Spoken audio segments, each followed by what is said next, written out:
Welcome back, y'all. We are talking about the importance of sleep, and we're talking about the exciting stuff. And today we're going to be talking about mimicking the day during the day, using the information that we've learned during circadian rhythms to make better decisions to help us improve our quality of sleep.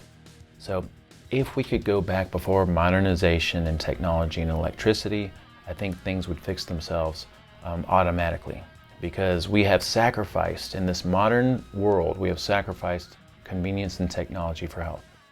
And one example is if we look at the brightness that we need to set our circadians in a positive direction, we have a measure of intensity of brightness called lux. A full daylight day with bright sun is going to be about 25,000 to 100,000 lux. Contrast that with a full moon night. You're looking at about 1 lux, all right? So from 1 lux to 25 to 100,000 lux. That's the intensity difference that we need to experience a positive setting of our circadian rhythms in the right direction. All right, so I imagine sometimes when I'm driving down the road, I see a cop pulling someone over and you see the lights going, you know, they don't really impact you too much during the day because the power of the sun is overshadowing that so much. And at night, those same cop lights will almost hurt your eyes. That's how bright the sun is. We need that brightness every day.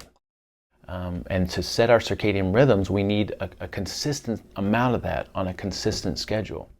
Now, most of us are exposed to artificial light during the day because we're in an office situation or a home situation.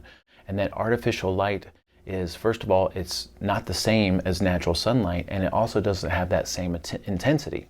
And so what we need during the day is we need to mimic the day during the day. So if we're saying that we need, on most days, a certain amount of brightness at that 25,000 plus lux, then that means that we need to somehow make sure that we're mimicking that during the day. So we recommend that people get 30 minutes of cumulative brightness every day. Cumulative means that it can be added up. Ideally, it's between the brightest hours of the day, like maybe 10 to 3 p.m. or something like that.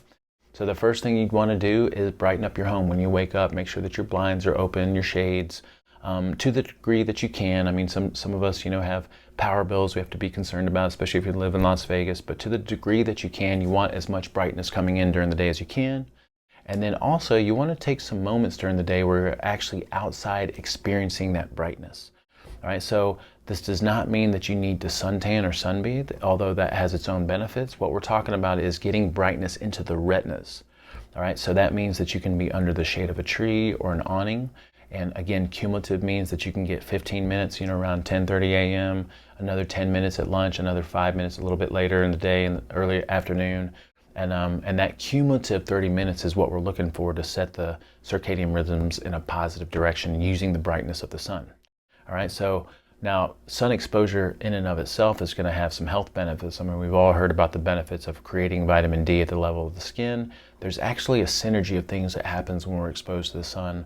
There's some immune boosting effects, some vitamin production, some hormonal production, so that's extremely beneficial as well, but separate from what we're talking about here. All right, so ideally 30 minutes of brightness, whether you're in the direct sun or not.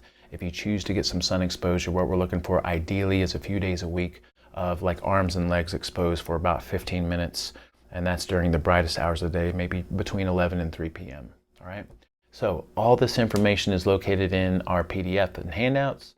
And this is located at community.superhumantransformation.com. And we will see you guys in the next video.